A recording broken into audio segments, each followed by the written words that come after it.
Anything that's recorded can be repeated perfectly through playback every single time.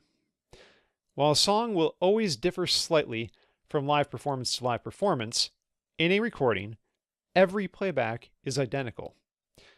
This leads to some interesting things for three groups of people.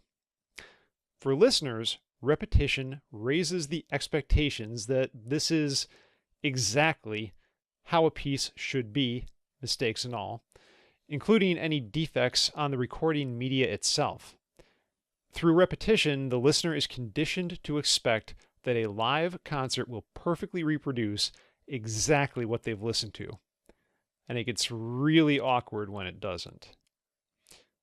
For performers, repetition forces them to consider the recording process and how it will hold up in terms of shelf life.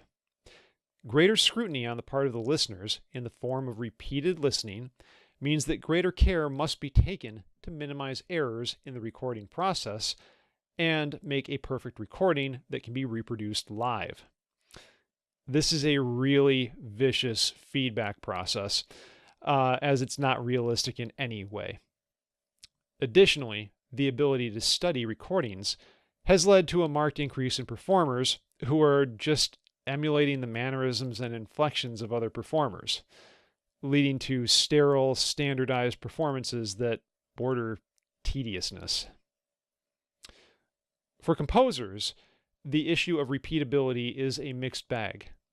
Bad recordings are forever, but perfect repetition can open up the process of composition to new directions, like the use of tape loops in Steve Reich's music, or repetition in the minimalist music of Philip Glass. And it can lead to interesting use of patterning, as in turntables and drum machines, which in turn led to sampling in hip-hop. As you can see, this is a very, very complex trait.